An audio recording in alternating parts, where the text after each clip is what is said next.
Hey, good morning. Today I read from the book of Esther, chapter 6, 7 and 8. It's really exciting. I also read from Proverbs chapter 5. But I will start from Esther chapter 5 going into chapter 6. Chapter 5 verse 12. After Haman attended the banquet with the king at Esther's place the first night, he came home and was really pleased with himself. But he said this to his wife and friends. Verse 12. Moreover, Haman said, besides Queen Esther invited no one but me to come in with the king to the banquet that she prepared. And tomorrow I am again invited by her, along with the king. Yet all this avails me nothing, so long as I see Mordecai the Jew sitting at the king's gate. Then his wife Zeresh and all his friends said to him,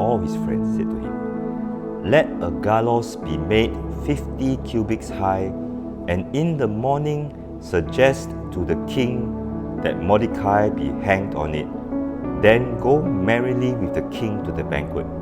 And the thing pleased Haman, so he had the gallows made. Chapter 6. So they planned that night to erect the gallows, and the next morning they planned to hang Mordecai. Mordecai went to sleep that night not knowing anything, but his God was working. Chapter 6 verse 1. That night the king could not sleep, so one was commanded to bring the book of the records of the chronicles, and they were read before the king. And it was found written that Mordecai had told of Bigthana and Teresh, two of the king's eunuchs, the doorkeepers who had sought to lay hands on King Ahasuerus. Then the king said, what honor or dignity has been bestowed on Mordecai for this? And the king's servants who attended him said, nothing has been done for him. So the king said, it's already morning.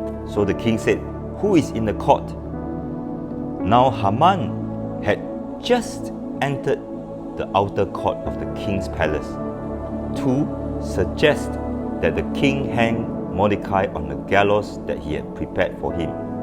He just came in to suggest to hang Mordecai. Look at what God did. The king's servant said to him, Haman is there standing in the court. And the king said, let him come in.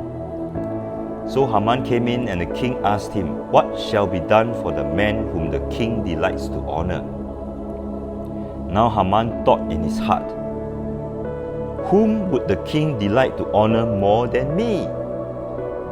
And Haman answered the king, for the man whom the king delights to honor, let a royal robe be brought, which the king has worn, and a horse on which the king has ridden, and which has a royal crest placed on his head.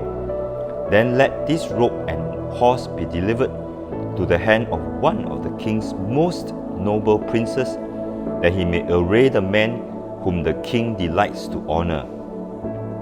Then parade him on horseback through the city square, and proclaim before him, thus shall it be done to the man whom the king delights to honor. Then the king said to Haman, hurry, take the robe and the horse, as you have suggested, and do so for Mordecai the Jew, who sits within the king's gate. Leave nothing undone of all that you have spoken. So Haman took the robe and the horse, arrayed Mordecai, and led him on horseback through the city square, and proclaimed before him, thus shall it be done to the man whom the king delights to honor. Isn't that funny? Doesn't the Lord have a great sense of humor? Yet his timing is impeccable. That night, that same night that they built the gallows, that night, the Lord made the king read through the chronicles and decide to honor Mordecai. When did he decide to honor Mordecai? That morning.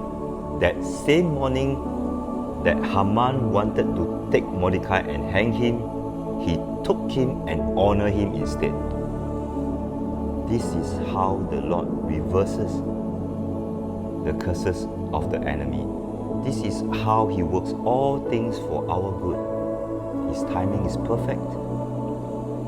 He makes use of those things that were meant to curse us and rob us. That very thing that seems to be against us, he turned it around for good. Today is that day. Whatever the Lord has prepared for you, whatever the enemy has prepared for you, the Lord in this day will turn it around for your good. Have a blessed day.